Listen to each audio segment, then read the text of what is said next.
Bonjour à tous, bonjour à toutes, bienvenue, j'espère que vous allez bien. On est ici dimanche 1er mai pour la fête du travail. Pas du tout, pas du tout, bien évidemment. On est là 1er mai pour un petit stream du dimanche, bien évidemment. Donc aujourd'hui au programme, comme tous les dimanches, les petites actus animées manga de la semaine. Et, euh, et après, on fera du Pokémon Steam. Même si sur Pokémon Steam on a perdu le Nuzlocke, on va quand même continuer l'histoire. Et sans Nuzlocke du coup. Parce qu'on a perdu. Enfin bref. J'espère que vous allez bien en tout cas. Mais écoutez, on va pas tarder à commencer, hein. Vous voyez, tout est prêt. J'avais dit hier qu'il y avait pas mal d'annonces d'animés et tout ça. Finalement, pas tant que ça. Pas tant que ça. Et puis, c'était pas des trucs vraiment très intéressants, pour ma part en tout cas. Donc, je vais pas les aborder. J'ai abordé plusieurs d'autres choses.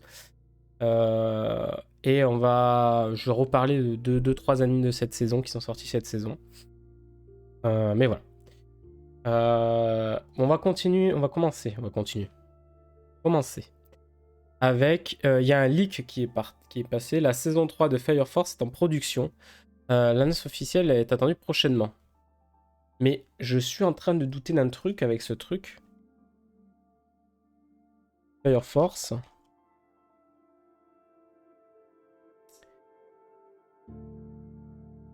Pour moi, il n'y a eu qu'une saison de Firefox Force. Ah, il y en a eu deux. Décembre 2019. Ah oui, non, mais c'est parce qu'en fait, ok, il y a eu une saison d'écart entre les deux. D'accord. Autant pour moi. Autant pour moi, il y a eu 24 épisodes, mais bon, il y a eu la saison de printemps, quoi. Il y a eu, ouais, il y a eu 6 mois même pas entre les deux. Ok. Donc voilà. Et donc a priori, il y aurait la saison 3. Est-ce que c'est étonnant? Non. Honnêtement, c'est pas étonnant. Ça a bien marché les deux premières saisons. Le manga a bien fonctionné, parce qu'il est bientôt fini. Ou il est fini, je crois, je sais plus. Il est fini. Donc une troisième saison, ok. Donc pour l'instant, c'est un leak, hein, ça a confirmé, mais ça, c'est pas étonnant. C'est pas étonnant du tout qu'il y ait une troisième saison. Donc voilà, pour tous les fans, ben voilà. Vous aurez votre saison 3, je pense, d'ici l'année prochaine. Ça m'étonnerait qu'il annonce pour. Parce que là, elle est en cours de production, donc elle sortira pas cette année. Donc je pense que du coup, ça sera l'année prochaine, 2023. Voilà. Moi, j'ai pas tellement accroché personnellement. Faudrait peut-être que j'essaie de m'y replonger plus tard. J'avais regardé les 12 premiers épisodes, je crois, un truc comme ça. Mais voilà, en vrai, c'est sympa, hein. J'ai pas arrêté parce que j'aimais pas, hein. J'ai arrêté parce que je sais même pas pourquoi j'ai arrêté. Bref. Euh, Hop. On continue avec. Je sais pas si vous étiez au courant, mais il y a un anime qui va sortir de Pokémon. Mais c'est plutôt une web série du coup. Produite par White Studio, donc c'est un White Studio, hein. Connais. Et du coup, ça sera sur une web série sur la région d'Isui. Et ça sortira en été 2022. Pardon.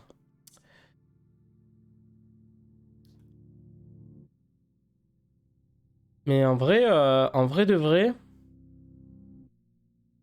Donc le personnage principal c'est Akio, c'est un jeune homme qui étudie à devenir docteur. Il se rend alors dans la région d'Isui pour récolter des herbes médicinales. Euh... Donc dernier a peur bœuf des Pokémon à cause d'un incident. Enfin un Zorua d'Isui devrait prendre à part à l'aventure. Donc vraiment à voir. À voir, mais moi j'attends un petit peu cette web série. En général, les web séries qu'ils ont fait Pokémon, c'était vachement cool en vrai. Ils ont fait il y a eu le truc avec Red, les Blue là. Il y en a une d'autre aussi. Il y en a une autre, je sais plus, mais c'était vraiment cool. Et puis en plus, White Studio, c'est bien. C'est un bon. Ah, attendez, j'ai ma coupe qui déconne un peu. 2 secondes. Je vois que c'est le live du là.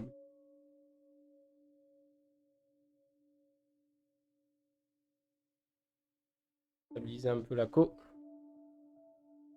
J'ai des pics de trucs. Mais voilà, en tout cas, bah écoutez, moi j'attends un petit peu. Alors je dis pas que j'attends pas. Je l'attends incroyablement en mode oh putain, j'attends trop, c'est l'animé. Non, non.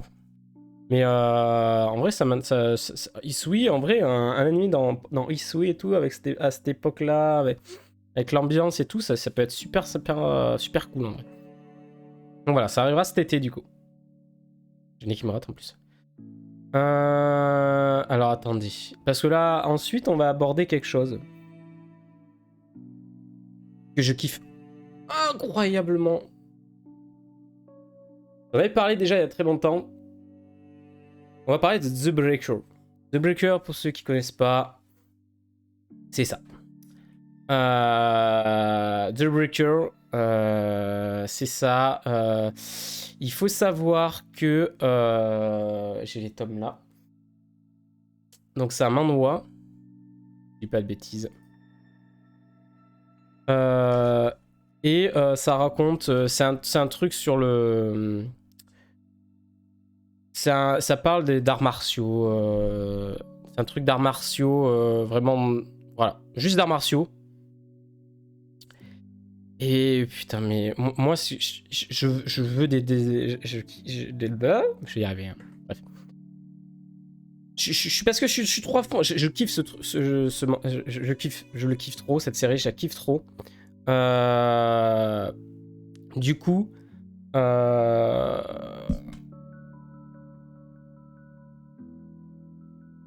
j'avais connu ça quand j'étais au lycée. Je l'avais connu quand j'étais au lycée. C'est un art martiaux pur. C'est-à-dire que c'est pas... Alors il y a le ki, bien évidemment, donc l'énergie des arts martiaux. Mais ils font pas des trucs genre balance des rayons laser et balance des boules d'énergie. C'est vraiment arts martiaux, même s'il y a du ki, du coup ils renforcent leur coup avec le ki. Il y a des techniques quand même un peu spéciales avec le ki, mais pas des trucs... à la Dragon Ball ou des trucs, des choses comme ça. J'ai une qui me gratte, bah excusez-moi. Hein. Et bref. Et du coup, il y a eu 2 parties. Il y a eu la première partie de 2007 à 2010 et la deuxième partie, The Breaker New Wave, de 2010 à 2015. Et depuis 2015, il n'y avait pas la troisième partie parce que ça se finissait sur un truc et il y avait écrit à bientôt pour la troisième partie de Breaker New Wave. Il y a quelques mois, quand j'ai commencé à stream, je crois, du coup, en février, on va dire. Il y avait un pote qui m'a passé un lien en anglais où il disait que oui, il y avait des infos, que ça allait arriver cette année-là. Et c'est officiel. C'est officiel, ça, The Breaker saison 3, ça portera le nom de Eternal Force. Ça sort sur Webtoon. Et ça sort... Tenez-vous bien pour ceux qui adorent cette série. Vendredi 6 mai. Le premier chapitre de la 3e saison de The Breaker, donc, qui s'appellera The Eternal Force, sortira en fin de semaine. Oh là là, je suis refait de ouf. Vous comprenez pas, c'est une série que je kiffe de ouf. Franchement, si vous aimez les arts martiaux, les séries d'arts martiaux, tout ça, foncez voir lire The Breaker. C'était trop bien avec l'histoire du Murim. Alors le Murim, du coup, c'est le monde des arts martiaux. Porte ce nom, c'est l'envers du décor de notre monde actuel, en fait. Il y a le monde actuel, et puis en Tsum Tsum, en fait, dans l'ombre, dans les ténèbres, tu as le Murim, où il y a des clans d'arts martiaux, et tu suis, en fait, tu suis ça par ça commence avec le personnage principal qui est un peu, qui se fait un peu victime et tout dans son, qui se fait victime dans son lycée et tout ça. Et il y a un nouveau professeur qui arrive dans son école, et ce nouveau professeur va l'entraîner aux arts martiaux, parce que c'est un maître du Murim. Enfin, maître du Murim. Si vous lisez l'histoire, vous comprendrez pourquoi. Je mets maître entre guillemets. Et on va suivre ce personnage, son évolution et tout. Et en fait, même dans les 3 parties, je pense, hein, parce que dans les 2 premières parties, on suivait ce personnage, dans la troisième, on suivra aussi toujours ce personnage principal, c'est toujours le même. Mais il évolue dans chaque partie. Dans la première, c'est plus le début de son ascension, là où il va maîtriser, il va apprendre les coups et tout ça. La deuxième, c'est vraiment où il rentre dans le Murim officiellement, et qui va prendre les devants. Il va se lancer dedans, vraiment dans les guerres un peu de clans et tout ça, parce qu'il va rejoindre un clan et tout ça. Et puis il y a toujours une histoire de fond avec son maître, justement, le maître qui lui a appris les arts martiaux. Et voilà. Et putain, mais c'est juste trop cool. Les combats sont trop cool. Le personnage est trop bien. Enfin, franchement, j'ai kiffé cette série. Et comme il y a je trouve qu'il y a très peu actuellement de bons mangas juste ou de manhwa ou enfin de séries, on va dire, au sens large, de séries qui parlent vraiment d'arts martiaux purs et durs. Et The Breaker en fait partie, et je suis tellement refait que la saison 3 elle revienne. En plus, ça vient sur Webtoon, donc on va pouvoir les avoir et tout. Oh là là, voilà. C'est. Moi, voilà. Moi, je kiffe de fou, quoi. Je kiffe de fou. C'est une série que j'apprécie énormément. Les dessins, enfin, tout était bien. Les combats, les dessins, les personnages. Vraiment, vraiment, vraiment kiffant. Vraiment une des meilleures séries que. Non, enfin, pas une des meilleures, mais en tout cas, une très très bonne série que je surkiffe et que je suis tellement refait que ça reprenne. Et du coup, quand j'ai vu la news et que j'ai vu quoi, ça arrive, ça arrive. Pas, du coup, pas le 6, c'est pas vendredi. Ah, si, c'est ça, c'est vendredi. Ça arrive vendredi, j'étais en mode oh là là, mais trop bien, mais c'est excellent. Voilà quoi. On va mettre la petite bande-annonce. C'est disponible, c'est meilleur d'ailleurs. Parce qu'au début, c'était disponible chez. Ah, chez Nekimura, c'est horrible. Chez. Attendez. Chez les anciens tomes, là. Je cherche. The Blocker. Ils sont où dans tout ce bordel?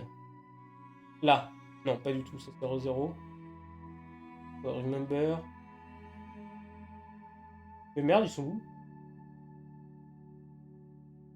Déjà les anciens tomes.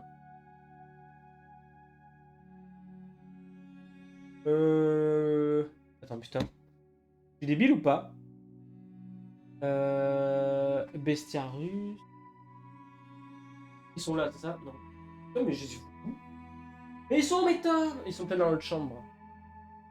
Bon, bref, en tout cas, il y avait déjà une. Je sais plus qui elle avait pris. Mais ça s'était arrêté. Ils avaient arrêté la commercialisation en France de The Breaker, en plein milieu. Et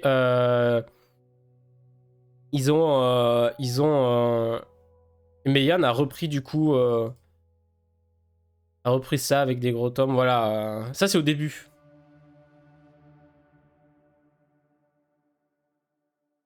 Bon, il faut quand même des actions surfaites parce que voilà. Mais voilà, c'est quand même des arts martiaux quand même purs et durs. Avec des grosses patates dans la gueule, des gros coups, des retournés salto acrobatiques dans la face des gens. Enfin bref, c'est trop bien. Avec toute cette histoire de Murim et tout, c'est vraiment cool. Vraiment, vraiment, je suis refait. Je suis ultra content vraiment que ça reprenne. Voilà. On continue du coup avec... donc voilà, si vous aimez les arts martiaux, si vous connaissez pas The Breaker, allez-y, foncez, vraiment c'est ultra cool. On continue avec une collab entre Celio et Naruto. Il y aura des nouveaux articles. Voilà, je sais pas ce que vous en pensez. La chemise, moi perso, je la kiffe pas trop. Avec tous les nuages de la Katsuki. Celui-là, je le trouve trop simple. Juste avec le petit nuage là. Et celui-là, je le trouve pas trop si original quoi. Je trouve pas ultra original. Je trouve qu'ils ont quand même fait mieux avant. trouve qu'ils avaient quand même fait mieux avec d'autres licences, un peu mieux, mais bon. Un peu déçu. Mais voilà, pour tous les fans de Naruto, bah, regardez, il y aura une collab Célio et Naruto. Moi, je suis pas fan là. Soit je les trouve trop simplistes, soit pas assez à travailler, tu vois. Regarde, là, t'as juste Sasuke et Naruto. Là, sur Hashmi, j'ai les nuages de l'Akatsuki, je trouve pas ça ouf. Et là, je trouve que juste le petit nuage de l'Akatsuki, ouais. Je sais pas, attends, mais ça, c'est la nouvelle, hein, ou c'est... Attendez. Mais y a pas tout, j'ai pas tout, là. Y a peut-être des trucs. Ouais. J'ai pas tout. Mais en tout cas, voilà. Sur les 3 designs qu'on a là, pas convaincu, perso. Il y a un pantalon, par contre. Attendez. Parce que le pantalon, là... Merde. Le jogging. Je peux pas zoomer, mais super. Super. Bon, voilà. Et petite collab Naruto Célio. Appréciable. À voir les autres modèles, quoi. On continue parce que la semaine dernière, je vous avais parlé des Jordan qui collabent avec Naruto, toujours, hein, pour l'anniversaire de Naruto. Et on n'avait pas les designs, mais regardez, maintenant on a les designs des chaussures. Donc ça doit être... c'est Naruto, hein. Celle-là, je les trouve assez stylée. Là aussi, en vrai, celle de la première, je trouve pas ça... Je la trouve pas cool. Pas super cool. Par contre, vu que ça fait longtemps que je ne me suis pas plongé dans l'univers de Naruto, je sais pas à qui correspond celle-ci. Et celle-ci, j'ai peur de dire une bêtise. Je pense que celle-ci, ça correspond à...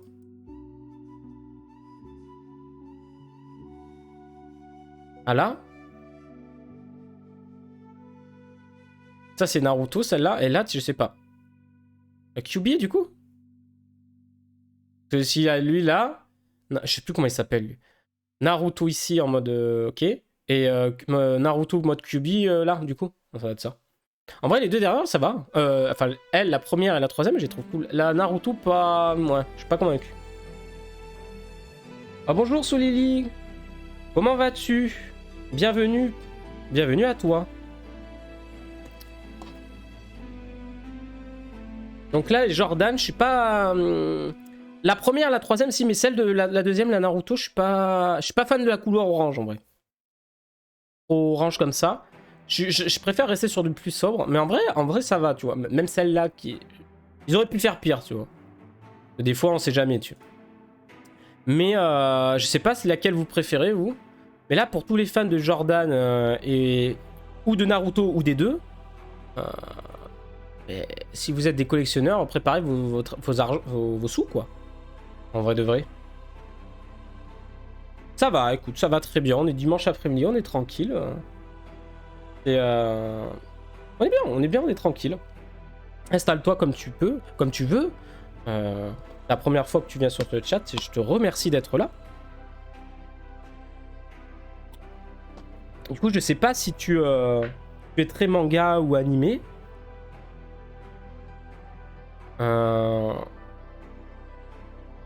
Du coup, je sais pas si du coup tu t'intéresses aux chaussures aux Jordan qu'ils ont mis en lien avec Naruto.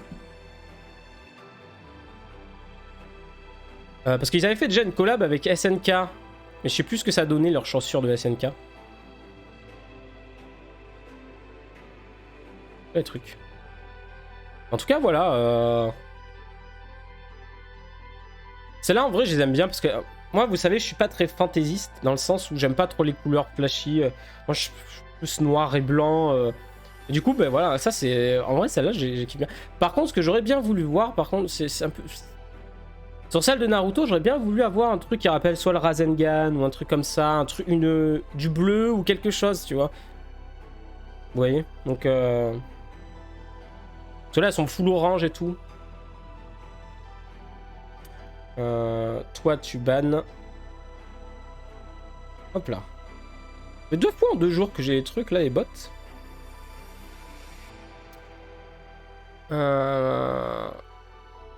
En vrai, il faut voir les prix. On n'a pas les prix encore.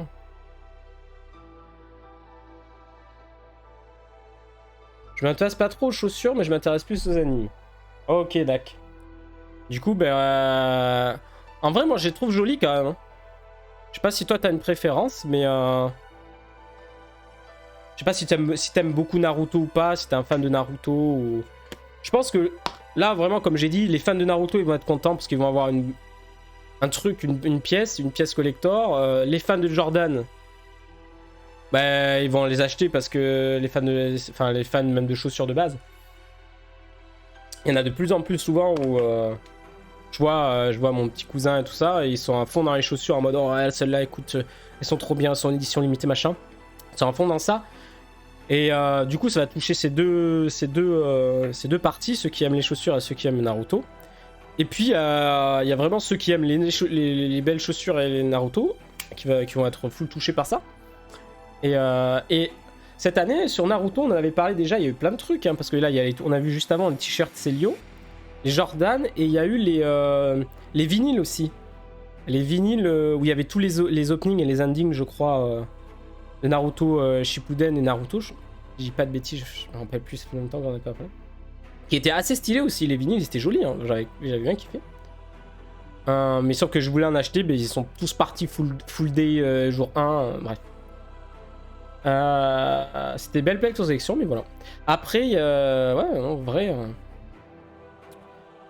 En vrai, je pense, celle-là, je la kiffe parce que j'aime bien le rouge aussi, donc là, ça passe. Après, c'est celle-là, il y a vraiment la Naruto que j'aime le moins. Hop. Donc voilà, pour les fans de Naruto, vous aurez des t-shirts, des chaussures. Vous serez parés. Hein. Ensuite, je vais parler de Bubble. Ça a été fait par White Studio et c'est sorti sur Netflix cette semaine et je l'ai regardé hier. Donc c'est par Tetsuro Araki qui a travaillé sur SNK en réalisateur. Au scénario, on a le gars de Psychopass. Au chara design, on a celui de Death Note. Les OST, on a pareil de SNK. Et en opening, on a Eve qui a fait l'opening de Jujutsu Kaisen. Donc on a du lourd. Hein. On a vraiment du lourd au niveau des personnes qui ont travaillé sur ce film. Donc du coup, je vais vous dire ce que j'en ai pensé de Bubble sur Netflix. Pour ceux qui ont un abonnement Netflix, je vous conseille de le regarder en gros. J'ai passé un très bon moment. Par contre, moi c'est toujours j'ai toujours un problème avec les films, je trouve que ça dure pas assez longtemps pour t'attacher au personnage. C'est comparé à une série qui dure 20 minutes 20 minutes et en 24 épisodes ou en 12.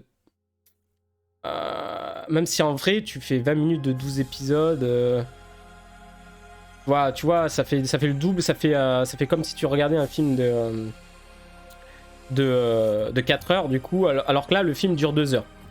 Donc t'as plus le temps de développer tes personnages et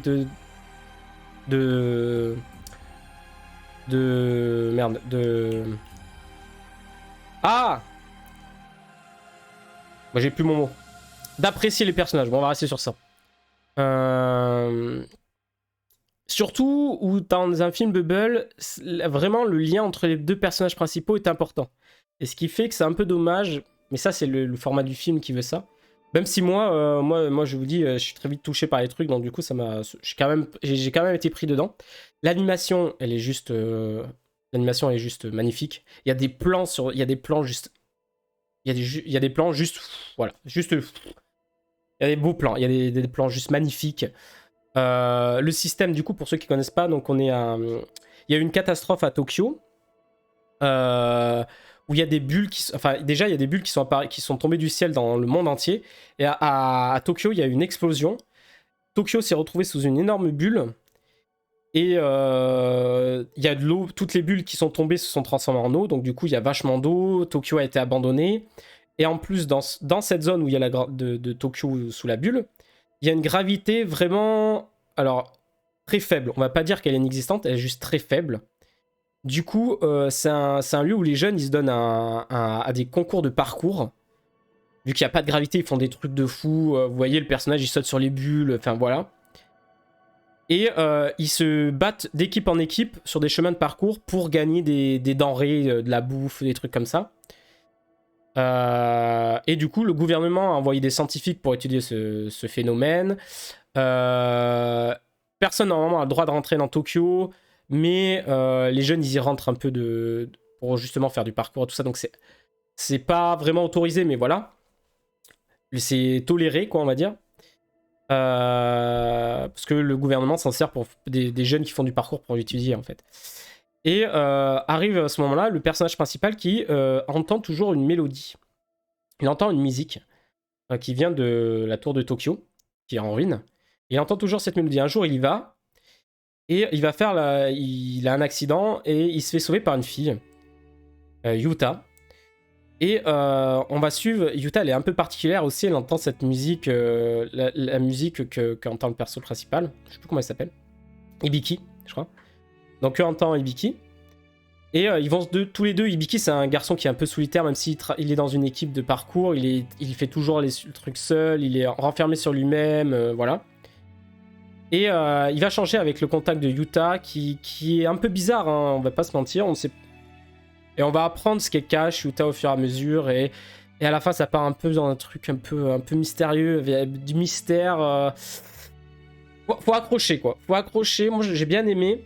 Je vous le conseille, en vrai, pour ceux qui aiment...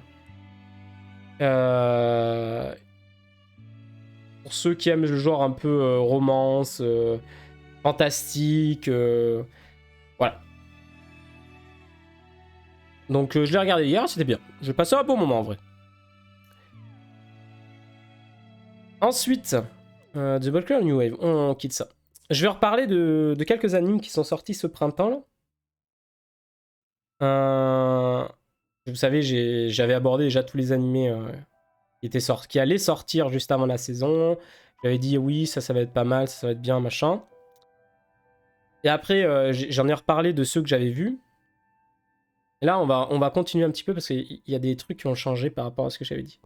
On va commencer avec Tate Yonusha, la saison 2. Je vais pas parler par 4 chemins. Je suis extrêmement déçu par cette saison 2 de Tate Yonusha.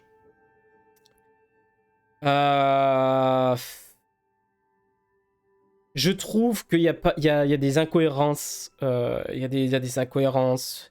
J'en avais déjà parlé, mais je vais essayer, sans spoil, je trouve que les héros, le roi à la lance, les boucliers, enfin pas le bouclier justement, les 3 autres héros, je trouve qu'ils sont juste osef en fait. Ils servent à rien à part faire de la merde.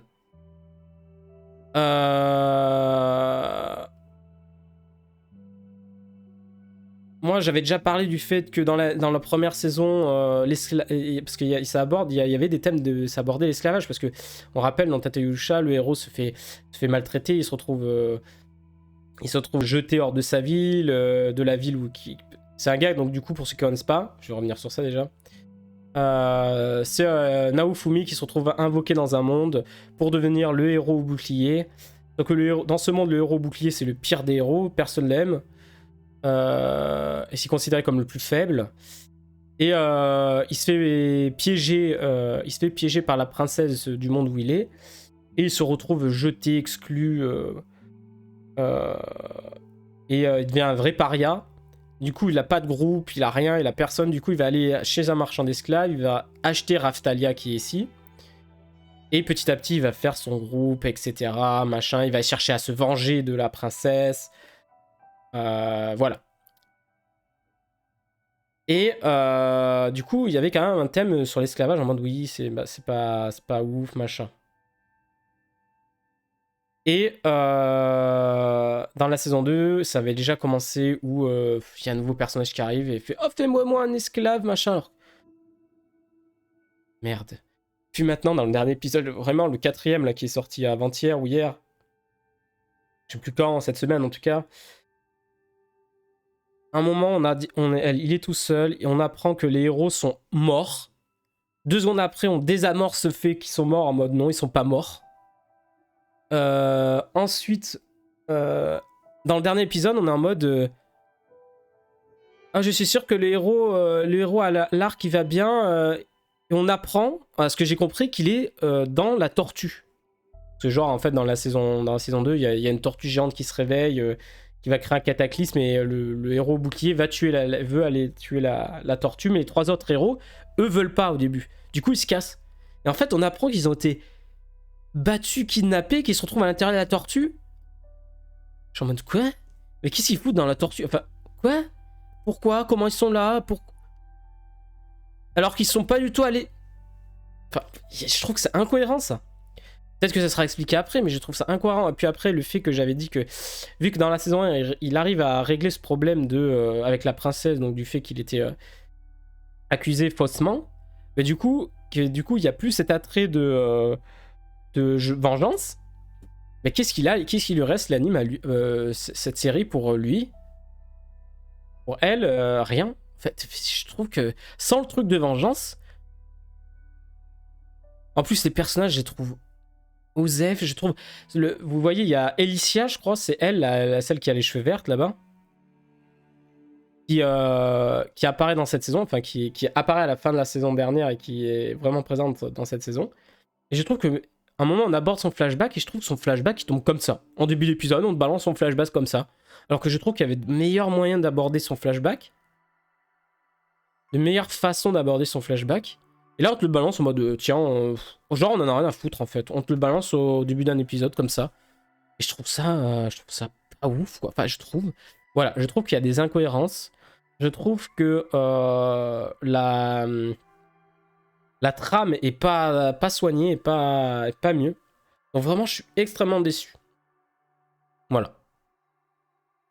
On continue avec un autre isekai que j'avais abordé.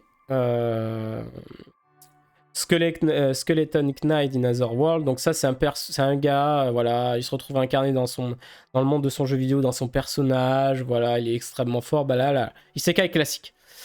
Isekai classique, sauf qu'en fait, ce qui me dérange un peu dans celui-là, c'est que je ne sais pas sur quel pied danser. Soit je le prends en mode, ça se prend pas au sérieux, c'est du n'importe quoi, ça prend tous les clichés d'isekai et tout ça, sauf que à chaque épisode, ça aborde un moment des thèmes d'esclavage, genre des elfes qui sont capturés, qui sont enfermés, qui sont vendus en esclavage et tout ça. Du coup, je suis en mode, est-ce que je dois prendre au sérieux ou pas? Parce que si je le prends au sérieux, ben, il est pas ouf. Si je le prends côté, il se prend pas au sérieux, c'est juste de l'humour et tout ça, ben ça passe, tu vois. Donc, parce que sinon, en vrai, ça raconte rien. Enfin,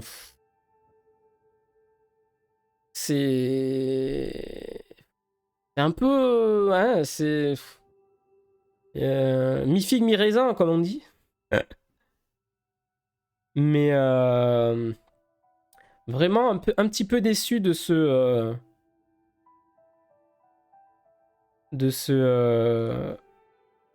manga, de cet animé du coup.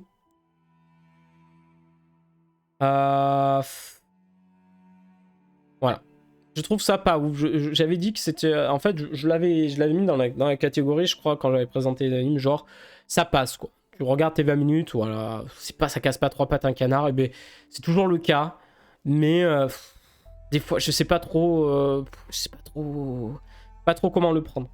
Si je dois le prendre du côté humoristique et dérision, ou si je dois prendre au sérieux. Voilà. Donc, pas ouf. On continue avec Shiju Saike no Dao Mao. The Greatest Demon Lord in Ribbon as Atypical Nobody. Bien évidemment. Toujours plus long les noms. Qu'est-ce que ça raconte? Alors, ça raconte l'histoire de Varvatos, un roi démon puissant. Il a été apprécié de tous et tout ça.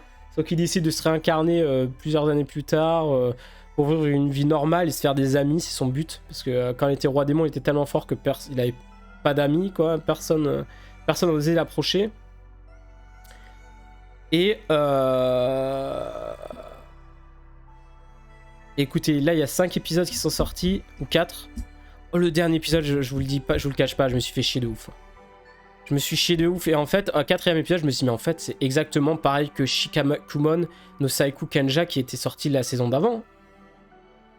C'est exactement la même ligne directive. Alors, Shikakumon, ça racontait l'histoire d'un sorcier qui, pareil, était devenu... pour progresser, il était très fort, mais pour progresser, il devait se réincarner il a décidé de se réincarner quelques années plus tard parce que dans ce monde de Shikamaru, il y a 4 symboles différents. Il avait le symbole qu'il avait dans sa première vie, il avait maxé au max, enfin il avait utilisé ultra. Il était devenu tellement fort, enfin, il avait exploré sous toutes les facettes, quoi, on va dire. Du coup, il se réincarne dans un autre plus tard pour avoir un autre emblème, pouvoir maxer cet emblème et devenir plus fort et tout ça. Et en fait, franchement, les deux, genre en mode what the fuck, gros, c'est exactement la même chose. Et là, le gars, il se réincarne, c'est un roi démon. Déjà, c'est un roi démon, mais il gouvernait les humains. Après, ce que j'ai compris, c'est très bizarre du coup. Enfin, pas forcément les humains, les démons aussi, enfin. J'ai pas trop compris. Il se réincarne, machin. Il va rejoindre une école de magie. Il va se faire 2 amies filles qui vont tomber amoureux de lui. Lui, qu'est-ce qu'il fait? Il se réincarne, il rejoint une école de magie. Il va rencontrer 2 amies filles d'abord. Voilà, il va leur apprendre, dans les 2 cas, il va leur apprendre la magie, à maîtriser des sorts plus forts et tout ça. Dans les 2 cas, les personnages sont pétés. Dans les 2 cas, la magie, elle a diminué au fur des années. Dans les 2 cas, à l'épisode 3, il y a un tournoi. Dans les 2 cas, l'école demande à ce qu'il devienne professeur tellement qu'il est fort. Dans les 2 cas, il y a des démons qui attaquent le tournoi à l'épisode 3. Non, c'en est trop. Hein. Franchement, j'ai... Et ça, Shikamaru, dans les 2 cas, l'animation est pas ouf. Et Shikakumon, j'avais arrêté à l'épisode 8 parce que ça m'énervait. J'avais décroché. Et ben, Shishu, c'est pareil. En fait, j'ai l'impression de voir la même chose. La même chose. Avec un tournoi à l'épisode 3 qui se règle en un épisode parce que le personnage est trop fort. Les personnages.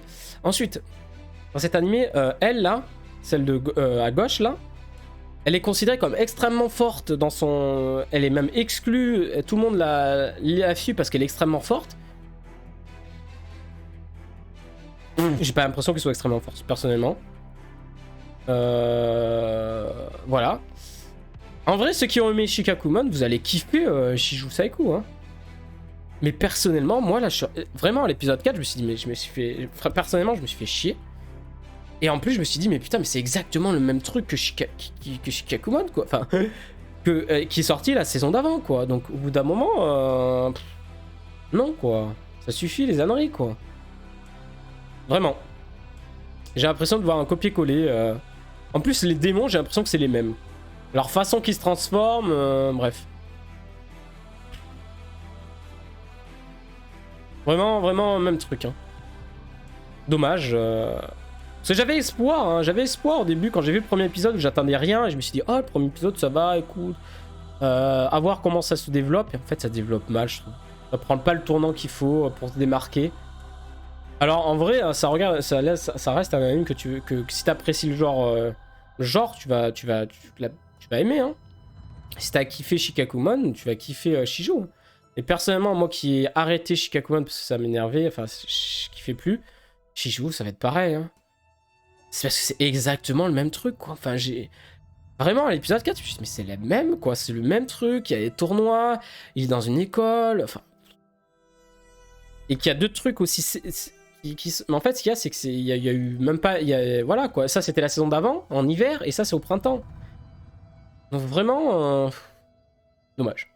Dommage, voilà. Bref. C'est sur ça que je voulais revenir, en tout cas. Je voulais revenir sur ça. Pour aujourd'hui. Je sais pas si vous avez des choses à dire dans le chat. Par rapport à tout ce que j'ai dit, par rapport aux animes, ce que vous pensez comme moi. N'hésitez pas à me dire hein, si vous pensez comme moi de Tate-no-Yusha. Vraiment, je suis déçu de sa saison. Alors je vais pas m'arrêter, hein, Tate-no-Yusha. J'ai un espoir. Ça me relance, mais... Voilà. Déçu. Du coup, bah écoutez, on va continuer Pokémon. On va partir sur du Pokémon maintenant. Let's go.